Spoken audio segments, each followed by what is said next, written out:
네, 여러분 안녕하세요. 국제무역통상연구원의 홍지상 연구위원입니다. 반갑습니다. 오늘 코참 인디아 정기총회 개최를 진심으로 축하드립니다. 아울러서 멀리서 고생하고 계시는 우리 무역업계분들, 대사관분들 모두 건강하시고 하시는 바 모두 이루시기를 먼저 기원드리겠습니다. 오늘 말씀드릴 부분은 크게 이제 세계경제와 통상환경 부분입니다. 저희 국제무역통상연구원에서는 매년 반기별로 세계경제 그리고 우리나라 수출 전망을 하고 있는데요. 제가 그 담당자입니다. 그래서 말씀드릴 부분은 이제 먼저 세계경제 부분 말씀드리고요. 그 다음에 주요 이슈별로 통상환경이 어떻게 변화하고 있는지 말씀드리도록 하겠습니다. 그럼 먼저 화면 조정을 좀 하겠습니다.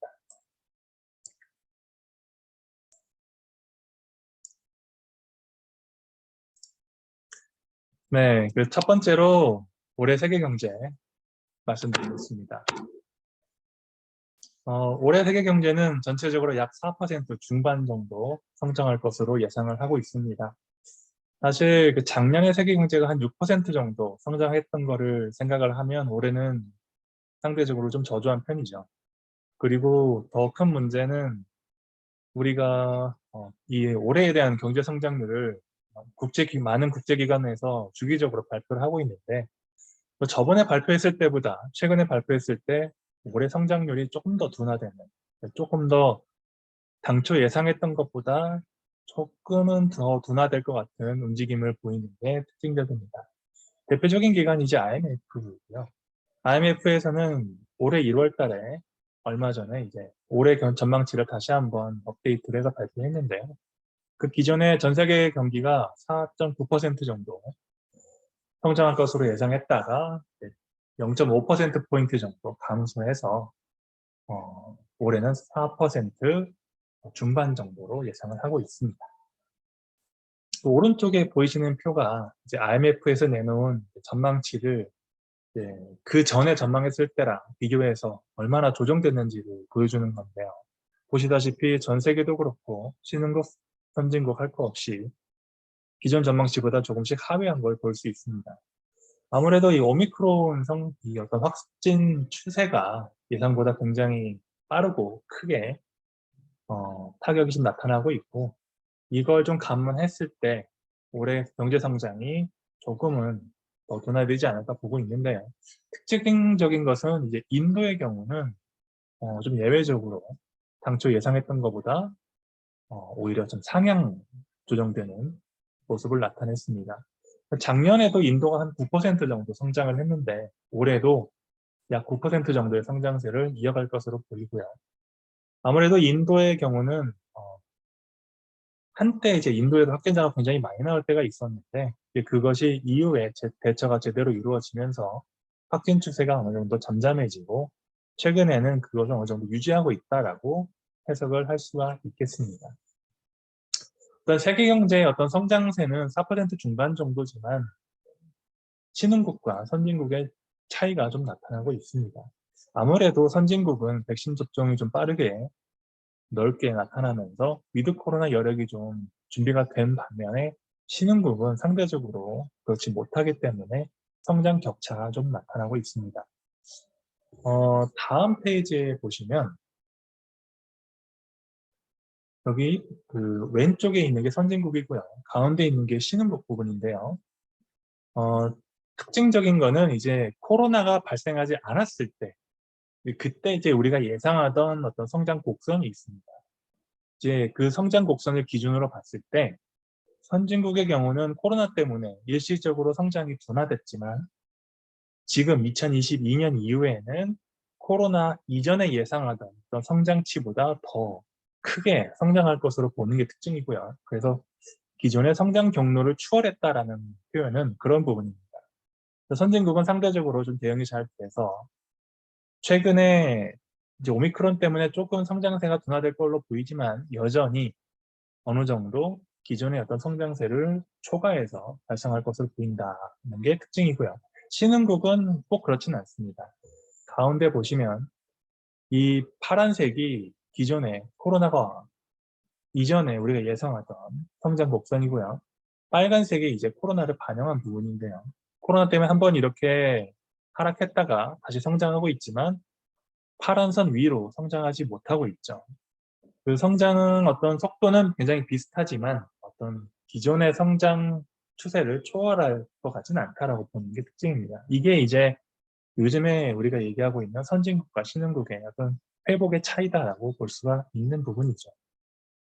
그래서 IMF에서 이제 이걸 분석할 때는 어떤 신흥국과 선진국의 차이가 신흥국의 경우는 어떤 추가적인 정부 재원 지원이나 또 유동성 지원에서 선진국에 비해서 조금은 좀 아쉬운 부분이 있다라고 보고 있는 것이죠. 물론 이제 이 와중에도 인도의 경우는 상대적으로 백신 접종 속도가 높아지면서 확산세가 좀 진정이 되고 인프라 투자가 확대되면서 높은 성장세를 보이는 게 특징입니다. 아무래도 신흥국 중에서도 좀 중국이 좀 문제인데 그 뒤에서 다 자세하게 다루겠지만 어떤 중국의 정책적 접근, 그 기후변화에 대응 여러 가지가 좀 맞물렸을 때 올해 중국의 성장세가 당초 기대보다 상당히 낮은 수준입니다. 작년의 경우 중국이 한 8% 성장했다면 올해는 5%가 채 되지 않을 거다라고 보고 있는 점이죠. 자, 이 부분은 이제 OECD 경기 선행지수인데요. 많은 분들이 한 번쯤은 들어보셨을 거라 생각합니다. 경기 선행지수는 이제 100을 기준으로 해서 100을 넘었을 때, 100을 넘지 못했을 때를 좀 나눠서 보고 있는데요. 100 이상일 때는 경기가 이제 확장하고 성장하고 있다. 100을 미만일 때는 조금 위축되고 둔화되고 있다라고 보실 수 있습니다. 팬데믹 때문에 이 검은 선이 한번 이렇게 밑으로 내려갔다가 다시 올라오고 있죠. 팬데믹 때문에 경기가 한번 크게 꺾였다가 지금은 회복을 지나서 확장 국면에 있는데요. 중요한 거는 이 경기 선행지수를 보여드리는 이유는 경기 선행지수 상으로는 과거의 경기 확장기라는 것이 한번 시작이 되면 최소 24개월 정도는 유지했다는 게 중요합니다. 그래서 이 표에서 파란색 부분, 녹색 부분을 우리가 이제 어떤 확장기를 유지하는 기간이라고 봤을 때 어떤 세계 경기의 정상화라는 것이 한번 시작이 되면 물론 언젠가는 이것이 다시 꺾이겠지만 24개월 정도, 약 2년 정도는 우리가 경기가 확장하고 있다. 성장세를 보이고 있다라고 나타난다는 부분입니다. 요지는 코로나 이후에 어떤 성장세가 지속이 되고 있는데요. 이것이 최근에 오미크론 때문에 조금은 예상보다 둔화되는 감이 있지만 경기의 확장이라는 것은 그렇게 단기간에 빠르게 위축됐다가 다시 회복되거나 이렇게 되지 않고 좀 큰 움직임 속에서 있기 때문에 여러 가지 좀 하향 변수가 있더라도 경기가 어느 정도 상당히 성장세를 유지할 것이다. 그것이 과거에 한 만 2년 정도는 확장세를 유지했다는 부분을 참고할 만한 것 같습니다. 이제 전체적으로 세계 경기를 봤다면 좀 교역 부분을 좀 보겠습니다. 이 교역은 지금 여기서 말씀드리는 부분은 물량입니다. 물동량이라고 하는 게 좋겠죠. 볼륨. 그래서 전 세계 상품 교역량은 올해 약 4에서 5% 수준 정도로 회복할 것으로 보입니다. 세계 경제 성장률하고 좀 비슷하죠. 근데 일반적으로는 과거에 어떤 세계 경제보다 교역의 어떤 성장세라는 게 항상 큰 시절이 있었습니다. 이제 지금은 꼭 그렇지는 않습니다만 어떤 지금의 어떤 교역의 성장은 거의 세계 경제 회복 속도하고 거의 유사하거나 조금 더 빠르거나 느린 정도입니다. 전 세계 교역은 작년에는 10% 정도 성장을 했었습니다. 근데 올해는 작년에 대한 어떤 기저효과도 있고요. 해서 약 5%가 조금 안 되는 수준으로 예상이 됩니다. WTO에서 이제 조만간에 업데이트를 할 것 같은데요. 뭐 지금은 이제 과거의 전망치를 좀 가져온 거긴 합니다만, 여기서 조금 더 하향되거나 조금 더 상향되는 수준으로 보시면 되겠습니다. 이제 상품 무역뿐만 아니라 서비스 부분을 좀 같이 얘기하지 않을 수가 없는데요. 아무래도 이 오미크론 때문에 우리가 델타 이후에 어느 정도 회복 탄력성을 좀 받았을 때 그때 이제 계속해서 회복이 일어났으면 서비스 부분이 같이 어우러지면서 이제 큰 폭의 성장세가 기대가 됐었는데 아무래도 관광이나 레저 부분이 아직까지도 조금 회복이 더딘 부분 이런 부분이 어떤 성장세를 좀 제약하는 그리고 상품 교역과 서비스까지 포함한 어떤 전체적인 어떤 물동량의 저하를 일으키는 부분으로 해석을 할 수 있습니다. 이 어느 정도 이 경기가 회복됐을 때 나라마다 좀 편차가 있어요. 그래서 미국의 경우는 상당히 소비 시장에 가깝고요. 중국의 경우는 생산 시장에 가까운데요. 이 서비스 부분의 어떤 회복이 나라마다 소비 규모가 큰 국가, 미국이 대표적이죠. 이 부분은 서비스 회복이 이제 되면 경제가 크게 성장하는 어떤 원동력이 될 것이고요. 중국이나 인도, 어떤 베트남 같이 어떤 생산 부분에서 큰 역할을 담당하고 있는 국가는 아무래도 상품 교역이 빠르게 회복될수록 그만큼 어떤 경기 회복 속도도 빠르게 나타날 것으로 예상을 하고 있습니다. 그래서 어떤 지역별로 어느 정도 이제 수입 수요가 일어날 것이냐라고 예상을 해본 부분인데요. 아무래도 북미나 유럽처럼 선진국 부분에서 경제 성장이, 경제 회복이 더 빠르게 일어나다 보니까 어떤 수입 수요 자체도, 어떤 상품의 수입 수요 자체도 중남미나 아시아처럼 신흥국보다는 더 빠르게 수입이 증가할 것으로 예상이 되고 있습니다. 세계 경제와 마찬가지로 어떤 물동량, 상품 교역량도 선진국과 어떤 신흥국의 회복 속도에 차이가 있다 정도로 정리하시면 되겠습니다. 다음으로 환율 부분입니다. 환율은 이제 저희 국제무역통상연구원이 전문적으로 전망하는 기관은 아니지만 어느 정도 올해 수출입 전망을 할 때 가이드라인 수준에서 저희가 감을 가지고 있는 수준이 있습니다. 그게 350원에서 1200원, 원달러 환율 기준으로는 이 정도입니다. 최근에 어떤 환율의 어떤 흐름이라는 거는 미국 금리 인상, 테이퍼링에서 시작하는 미국 금리 인상을 얘기하지 않을 수 없는데요. 미국이 코로나 때문에 굉장히 적극적으로 양적 완화를 시행했다가 이걸 다시 걷어들이는 과정에서 달러의 어떤 강세가 예상이 되고 있습니다. 달러화를 그만큼 유동성을 축소시킬수록 달러가 귀해지기 때문에 달러화가 강세를 보이면서 달러가 강세가 되면 이제 예를 들어서 1,000원이었던 환율이 1,500원이 되고 이런 식으로 환율이 오르는 결과를 낳게 되죠. 그래서 올 한 해 정도에는 전체적으로 달러화 강세가 지속될 것이다 라고 보는 게 일반적이고요. 원달러 환율 전망 포함해가지고 나라마다 주요 환율 전망치를 좀 보시면 블룸버그에서 나타나는 주요 투자은행들의 내놓은 전망치를 이제 중앙값 정도로 가져온 건데요. 원달러는 작년에 이제 1144원 정도. 근데 올해 전망치가 1145원으로 거의 유사한 것처럼 보이지만 이게 중앙값이기 때문에 상대적으로 이거보다는 더 높은 수준으로 1,200원 정도까지 그 전망치가 분포되어 있습니다. 마찬가지로 그 엔화도 그렇고 유로도 그렇고 달러와 대비해서 상대적으로 약세를 보일 것이다라고 보이는 게 일반적이고요. 원달러 상승 하락 요인을 간단하게 좀 짚어보자면 어떤 달러가 상승하는, 그러니까 달러가 강세를 보이는 요인은 말씀드린 테이퍼링이나 금리 인상, 상대적으로 어떤 신흥국의 자산이 좀 수요가 약화되는 것들이 원인이 되겠죠. 반대로 이제 달러가 강세를 보일 것 같지만 오히려 반대로 좀 약세를 보일 만한 요인들은 아무래도 오미크론이 좀 크게 확산이 되면서 나라마다 이제 재정적인 지원, 정책 지원을 조금씩 더 연장하면서 유동성을 조금 더 푸는, 양적 완화를 조금 더 시행하는 방향으로 정책이 나오게 되면 달러가 약세를 보일 걸로 보고 있습니다. 전체적으로 이제 달러화는 어떤 기축통화이기 때문에 미국이 상대적으로 주도권을 가지고 있는 부분이지만 앞으로 참 여러 가지 변수가 있겠지만은 뒤에 나온 어떤 통상 부분에 있어서도 미중 갈등 여부도 달러화의 어떤 향방을 가름할 수 있는 요인으로 볼 수가 있겠습니다. 다음은 국제 원자재 부분입니다. 요새 유가가 굉장히 많이 뛰었죠. 그리고 예상보다 최근에도 유가가 조금씩 더 올라가고 있습니다. 이게 한때는 이제 유가가 어느 정도 올라가다가 수그러들 것이다라는 예상이 지배적인 기간도 있었죠. 그런데 최근에는 아무래도 러시아와 우크라이나 사태 포함해가지고 유가를 상향 지지하는 요인들이 여기저기서 튀어나오고 있습니다. 그래서 올해 유가는 WTI 기준으로 해서 약 79달러 정도, 한 80달러 정도를 예상하고 있는데요. 작년이 68달러 정도였습니다.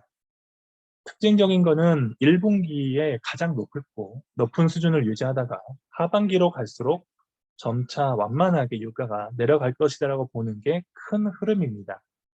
유가를 전망하는 여러 기관이 있지만 지금 보시는 것은 이제 미 에너지 정보청 EIA라고 하죠. 여기서 이제 매월 전망치를 내놓고 있는데요. 매월 전망치 내놓는 것을 패턴을 좀 보면 지금 보시는 게 2월 전망, 가장 최근 전망치인데 1월에 전망했을 때보다 올해 유가 전망치를 조금씩 상향 조정했습니다. 앞서 이제 IMF가 세계경제 성장률을 이제 업데이트를 하는 것처럼 유가 기관들도 계속해서 업데이트를 하고 있는데 그 패턴을 최근 몇 달 동안 쭉 보면 올해 79달러가 될 것이다. 근데 이게 한 달 전만 해도 한 75달러 정도 수준이었거든요. 이렇게 조금씩 전망치가 상향되고 있는 게 특징입니다. 비철금속 같이 이제 기타 원자재 부분도 유가하고 어느 정도 동조해서 흐름이 예상이 되지만 최근에 어떤 탄소 중립 정책을 나라마다 내놓으면서 조금 구리같이 탄소 중립에 도움이 되는 광물들은 더 수요가 높고 더 가격이 올라가고 있습니다. 그래서 예상보다 비철금속 부분들도 유가와 마찬가지로 높은 지지선을 유지하고 있는데요. 유가와 마찬가지로 하반기로 갈수록 조금씩 안정화 될 것이다라고 보는 게 아직까지는 일반적인 의견입니다. 중국의 경우에는 전령단도 있고 해서 정책적으로도 고성장보다는 안정성장을 추구하고 있기 때문에 상대적으로 에너지 수요가 좀 감소하면서 원유도 그렇고 비철금속도 그렇고 조금은 이 가격을 하향시키는 요인으로 생각이 되지만 이 부분은 조금 더 추이를 지켜봐야 될 것 같습니다. 다음으로는 이제 공급망 그리고 인플레이션 부분입니다. 아무래도 공급망은 코로나 이후에 가장 핫한 키워드라고 볼 수가 있겠죠. 예기치 않았던 생산 차질 때문에 그리고 최근에는 경기 성장세 대비 생산이 따라주지 못하면서 어떤 이 넘치는 수요가 가격으로 발생하기도 하고요. 이 넘치는 수요가 수급 불균형으로 이어지는 상황이 이어지고 있습니다. 뭐 국내도 그렇고 많은 나라에서도 이 글로벌 공급망 차질에 대해서 많은 우려를 하고 있죠. 올해도 어느 정도 이 차질이라는 게 유지가 될 수밖에 없는 구조입니다. 생산 속도보다 아무래도 수요가 더 크게 증가하고 있는 이 근본적인 부분이 있고요. 이것이 이제 수요가 높다 보니까 미국을 포함해서 각국의 어떤 인플레이션으로 나타나는 부분이 있습니다. 특히 이제 코로나 이후에 어떤 비대면 서비스라는 것이 좀 확대가 되고 이것이 이제 실물 소비로, 그러니까 내구재라고 할 수 있겠죠. 근데 실물 소비로 조금씩 전환되면서 이제 재화가 점점점 부족해지고 자동차가 대표적이죠. 이 부분이 이제 단가가 오르는 인플레이션으로 좀 돌아오고 있는 부분이 있습니다. 가장 최근에 미국의 이제 12월 미국의 소비자 물가 CPI 기준으로는 한 7% 정도 상승을 했고요. 이제 좀 있으면 발표가 있겠지만 1월 CPI 수치도 한 7% 정도 되지 않을 거라고 시장에서 전망하고 있죠. 그래서 이 공급망과 인플레이션 부분은 아마도 우리나라뿐만 아니라 전 세계가 올해 가장 많이 집중해서 정책적으로도 그렇고 대응도 그렇고 가장 빠른 대응을 필요로 하는 부분이기도 합니다.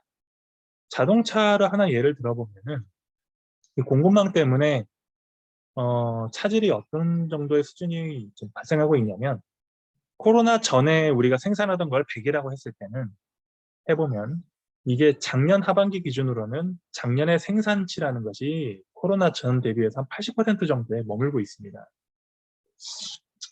자동차에 이제 들어가는 반도체도 그렇고 여러 가지 부분이 있는데 반도체가 워낙 귀하다 보니까 반도체가 스마트폰이나 이런 고품질의 IT 제품 쪽으로 우선적으로 좀 발당이 되고요.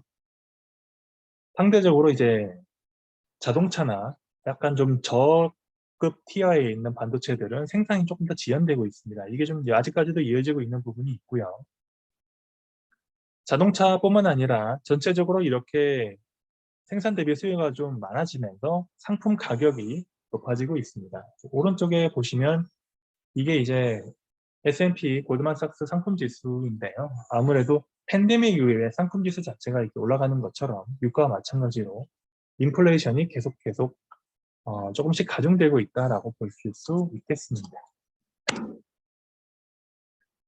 그래서 이 부분 중에 이제 경제 성장률 하락 부분을 중국의 경제 성장률 하락 부분을 조금 더 디테일하게 본다면 중국의 어떤 제로 코로나 정책 굉장히 강력하게 봉쇄 정책을 취하고 있죠. 작년에 이제 시안을 시작으로 해서 올해는 허난성이나 안양시까지 봉쇄가 되고 있습니다. 이 부분은 아무래도 제조업의 생산 차질이나 소비 회복으로 나타나고 있고요. 또 하나의 특징은 중국이 강력하게 부동산이나 플랫폼 기업을 규제하고 있다는 부분입니다. 텐센트나 알리바바 같이 이런 큰 기업들에 대해서 반독점 위반 가징금을 부과를 하고 디디 투싱 같은 경우는 이제 경영진을 직접 소환하는 것처럼 또 압박을 가하기도 하고 있죠. 미중 갈등 부분은 어떤 무역에서 시작을 했지만 이 부분이 점차적으로 이제 첨단 기술로 확대가 되면서 공급망까지 같이 연동이 되어 있습니다. 미국에서 이제 공급망 관리 품목을 좀 발표를 했었죠. 반도체나 배터리, 핵심 광물, 의약품에 대해서는 강력하게 관리를 하겠다라고 하면서 상대적으로 중국에 대해서 제재를 가하는 모습이 나타나기도 했었죠. 그래서 OECD에서는 어떤 중국의 내수 성장이 2%포인트 정도 하락을 하면 세계 경제가 0.4%포인트 정도 하락할 거다라고 이제 분석을 하기도 했습니다. 그래서 중국의 내수 성장이 하락할 경우에는 미국과 유럽, 일본, 동아시아 여러 군데가 있겠지만 상대적으로 어떤 미국보다는 또 동아시아 상품 수출국처럼 중국과 중간재 교역으로 강력하게 엮여 있는 국가들이 상대적으로 크게 영향을 받을 것이다라고 분석을 하고 있습니다. 그래서 중국의 경제 성장률 하락으로 인해서 어떤 공급 충격, 주가 하락, 어떤 불확실 증대 같은 것이 나타나면 이런 직감정적인 파급 효과를 생각을 하면 세계 경제의 하락에 어느 정도 영향을 미치지 않을까라고 예상이 됩니다. 자, 여기까지 세계 경제 부분을 말씀을 드렸고요. 다음으로 이어서 통상환경 전망 부분을 말씀드리도록 하겠습니다. 지금 보시는 표는 전 세계의 수입량을 보고 계십니다. 전 세계 수입량이 95년부터 2000년 정도를 지나서 최근까지 우상향하는 선을 보이고 있는데요. 90년대 그때는 이제 아시안 외환위기가 키워드였다면 중국이 2000년 초에 WTO에 가입하면서 중국이 크게 부상을 합니다. 이제 그때가 우리 어떤 세계 경제가 중국을 포함해서 우리나라도 급속도로 성장했던 세계 경제의 호황기였죠. 이제 그것이 2009년 글로벌 금융위기를 기점으로 해서 이제 우상향하는 어떤 패턴을 끝내고 하락했다가 다시 성장하는 모습을 나타냅니다. 중국의 어떤 부상은 미국의 입장에서는 상당히 견제할 수밖에 없는 세력으로 이제는 해석을 하고 있는 것이죠. 미국의 어떤 자국 우선주의나 어떤 미중 간의 갈등이 일어난 배경에는 중국이 WTO에 가입한 이후에 급속도로 성장하면서 중국이 미국에 이어서 또 하나의 어떤 패권 국가로 성장하는 어떤 그림이 있었기 때문입니다. 미중 무역이 이제 미중 간의 어떤 통상 분쟁이 일어나면서 2000년, 2020년, 2018년 정도를 기점으로 했을 때는 이제 세계적으로 어떤 보호무역 기조라는 것이 조금씩 더 확대됩니다. 미중 갈등의 어떤 부산물 같은 거라고 볼 수 있겠지만 각국의 이제 일단 우리도 좀 살아야 한다라는 어떤 보호무역주의가 굉장히 넓게 퍼졌죠. 상대적으로 WTO처럼 어떤 국가 간의 어떤 규범과 어떤 동맹을 기초로 했던 어떤 그룹의 동맹을 기준으로 했던 그런 연대가 상대적으로 약화되는 기조가 발생하기도 했죠. 그래서 코로나 이후에는 국제 공조가 어떻게 될 것이냐, 미국의 리더십은 어떻게 될 것이냐, 미중의 갈등은 어떻게 될 것이냐, 그리고 이 보호무역주의라는 것이 어느 정도 선에서 마무리될 것이냐가 어떤 통상 환경을 짚어보는 큰 포인트 중에 하나로 볼 수 있겠습니다. 근데 미중 간의 어떤 이 경쟁, 2022년에 어떤 2대 이슈를 좀 꼽아본다면 첫 번째가 아무래도 미중 간의 패권 경쟁이고 두 번째가 신통상규범의 수립, 그러니까 또 환경 문제로 촉발된 각국의 어떤 대응이라는 것이 어떤 해당 국가, 지역에 새로운 규범을 만들면서 다른 지역에, 다른 국가에 영향을 주는 이런 부분을 고려할 수 있습니다. 첫 번째로 이제 미국과 중국의 어떤 알력을 보면 미국이 이제 중국의 어떤 불공정 관행을 근거로 해서 아주 높은 수준의 관세를 부과했었죠. 그리고 대중국에 대해서 어떤 수출 통제 어, 부분을 이제 정책적으로 내놓기도 했고요. 수출 통제 개혁법이라고 하죠. 우리가 뉴스에서 자주 들었던 화웨이나 또 관련 계열사에 대한 통제 기술도 이 부분에 해당합니다. 또 하나 어떤 중국에 대한 어떤 제재 이유로 중국의 위구르족 인권 탄압이라든지 중국의 입장에서는 굉장히 민감한 부분이지만 어떤 명분상으로 어떤 미중 분쟁의 어떤 한 카테고리로 들어가 있습니다. 그래서 이 미중의 어떤 통상 분쟁이라는 거는 경제와 체제의 어떤 우열성과 주도권을 가져오기 위한 싸움이다라고 보시면 되겠습니다. 미국은 아무래도 미국 우선주의, 아메리카 퍼스트라고 하는 미국 우선주의를 앞세우고 중국의 경우에는 중국몽이라고 해서 중국만의 독특한 정책이죠. 어떤 체제의 안정성과 우월성을 분명하게 하고 싶어하는 어떤 욕구가 있는 것이죠. 이 큰 두 개의 어떤 이데올로기가 싸우고 있는 과정에서 관세가 부과되고 상호 간에 제재가 발생하는 이런 부분이 있습니다. 그 미중 간의 어떤 통상 분쟁을 어떤 관세 측면에서 좀 보면 2018년부터 2019년까지 상당히 많은 부분에 있어서 관세 수준도 그렇고요. 품목에 있어서 많은 부분이 이제 관세 부과 부분이 있었죠. 2018년에는 이제 한 800개 정도 품목에 대해서 25% 수준으로 시작을 했지만 이게 가면 갈수록 품목이 늘어나고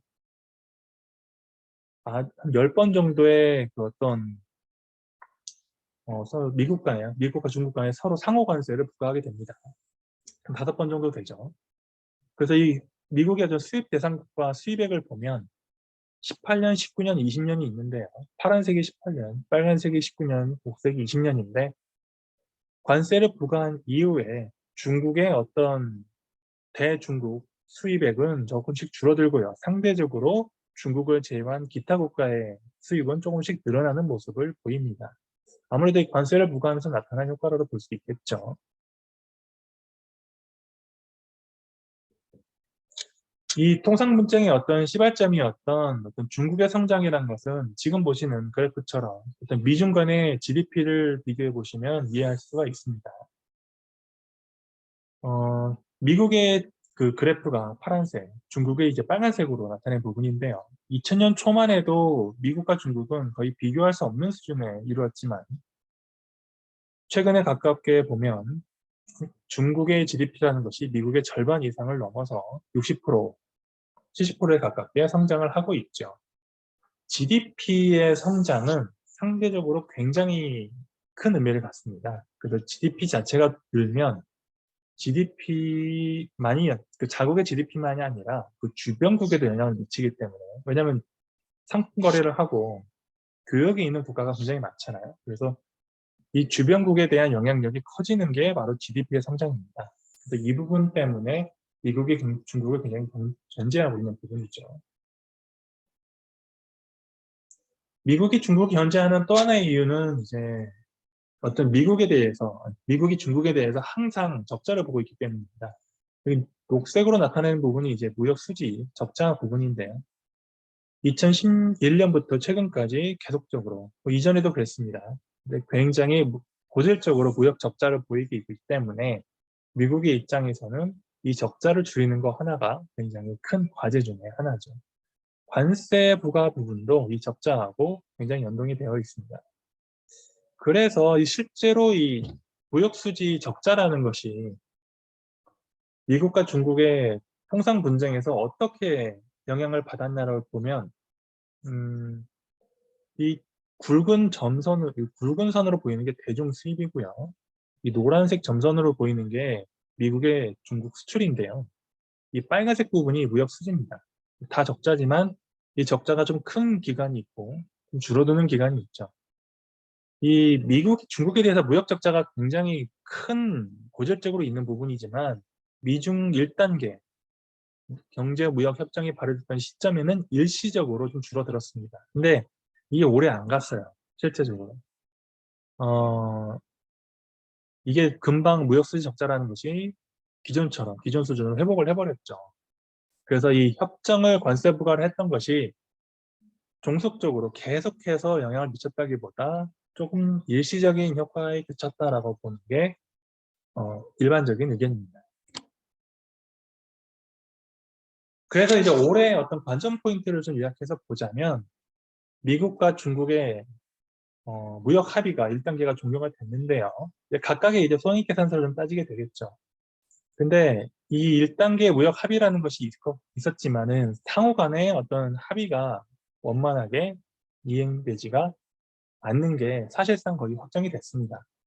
그렇게 되면 이제 이행을 못한 것이 누구 책임이냐라는 책임 문제가 좀 나올 수가 있겠죠.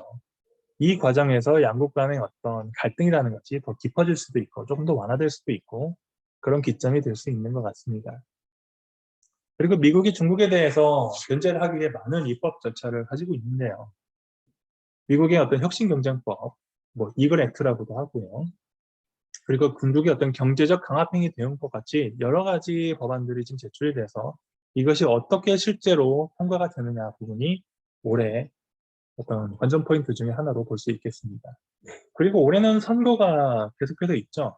미국의 중간 선거가 11월에 있고 중국에서도 전국 대표대회 한 10월 정도에 예정이 돼 있죠. 그래서 각각 이제 정권마다 지지층 결집을 위해서 상호 간에 조금 더 강경하고 혹은 상호 간에 좀 합의를 이끌어내는 방법으로 어떤 정책을 이끌어 나갈 수 있을 것 같습니다. 시진핑 주석도 올해 3년임을 앞두고 있죠. 그래서 각 국가마다 이제 선거를 통해서 나타나는 어떤 명목적인 부분들도 눈여겨볼 만한 것 같습니다. 그리고 중국의 CPTPP라고 하죠. 여기 가입 여부도 그리고 상당히 이게 중국의 현실과 어느 정도 부합할 수 있는가 부분이 있는데요. 아마 그 중국을 포함해서 기존 회원국과의 어떤 협상 부분이 어떻게 이루어질지 이 부분도 눈여겨볼 만한 것 같습니다. 대만 이슈도 계속해서 지금 지속적인 이슈로 떠오르고 있죠. 중국이 대만에 대해서 어떻게 대응을 하게 나올 부분인지도 전체적으로 미중 관계를 정립하는데 하나의 요인으로 볼 수 있겠습니다. 지금까지 미중 간의 어떤 통상 부분을 짚어봤다면 지금은 이제 약간 기후변화에 초점을 맞춰서 이게 어떤 통상 규범을 나타낼지 좀 짚어보겠습니다.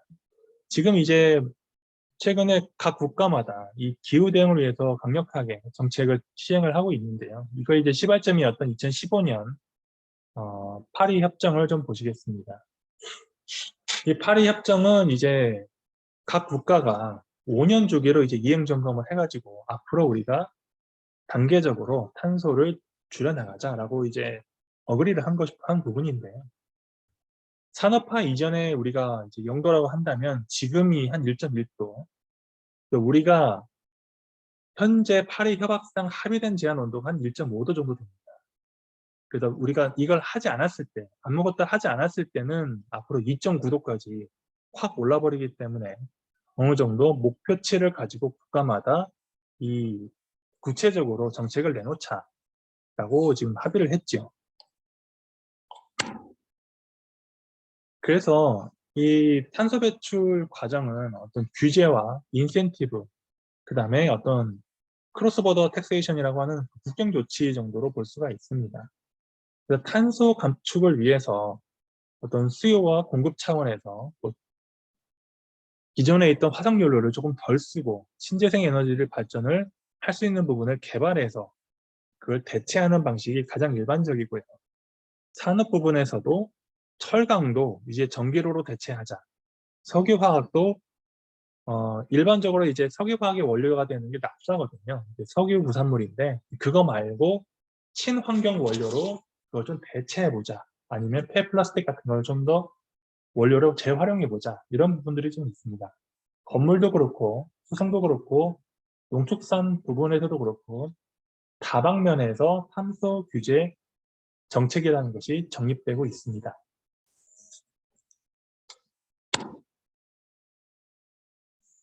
이 통상 규범을 얘기하기 전에 어떤 탄소 노출 현상, 카본 리키지라고 하는데요. 환경 규제를 어느 정도 시행할 수 있는가는 국가마다 조금씩 다르죠. 그래서 이거를 빨리 강하게 규제할 수 있는 국가가 있고 그렇게 하기가 좀 어려운 여건이 있는 국가가 있는데요. 아무래도 신흥국이 후자에 가깝겠죠. 그래서 이 탄소 정책이 강력하게 시행이 되면 환경 정책이 강한 지역에서 생산 시설이 이제 탄소 배출 어떤 제약이 좀 덜한 곳으로 이전이 됩니다. 그러면서 전체적으로 탄소 배출량이 좀 증가하는 현상이 있는데요. 이건 어떻게 보면 전체적으로 이 탄소 규제를 시행한다고 해도 이것이 장소의 문제로 변질이 된다면 문제가 있겠죠. EU에서 최근에 이제 탄소 배출권이라고 해서 EU로 들어오는 수입산 물품에 대해서 탄소에 맞춰서 비용을 부담시키겠다라고 이제 발표를 해가지고 이제 CBAM이라고 하고 이제 법안을 제출하고 있는데 이것 때문에 EU를 제외한 어떤 주변국에서 많은 항의가 좀 들어오고 있죠. 이렇게 탄소를 절감해야 된다는 어떤 큰 목표가 있는데 그거를 구현하는 과정에서 EU가 자체적으로 타 EU에서 들어오는 상품에 대해서 책임과 비용을 부과하게 되면은 크든 작든 조금씩 갈등이 발생하게 되죠. 그리고 그 갈등을 조절해 가는 게 지금은 어떤 통상 환경에서 또 하나의 과제로 일어났습니다. EU는 수입산에 대해서 이렇게 탄소 탄소 배출권 거래 제도라는 걸 통해 가지고 비용을 부담하게 됐을 때 주변국의 반응이 상당히 특히 신흥국을 중점으로 해서 상당히 또 많은 원성을 듣고 있죠. 또 이제 중간에 보시면 브라질이나 남아공, 인도, 중국 같은 경우에는 중국 동맹국과 협력해서 또 중국의 환경 규제를 좀 강화하고 그리고 러시아 같은 경우는 EU의 어떤 CBAM 조치가 잠재적인 무역 장벽이다라고 이제 거치게 항의를 하기도 하지요.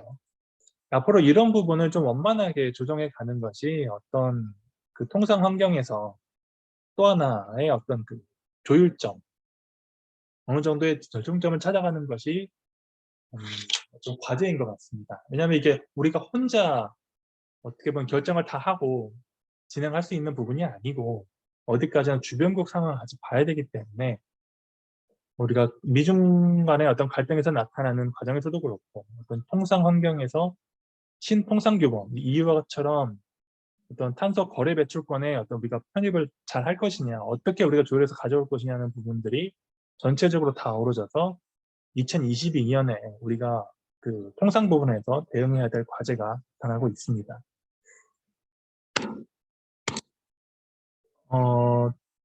지금까지 말씀을 좀 정리해서 드렸는데요. 아무래도 정리를 좀 하자면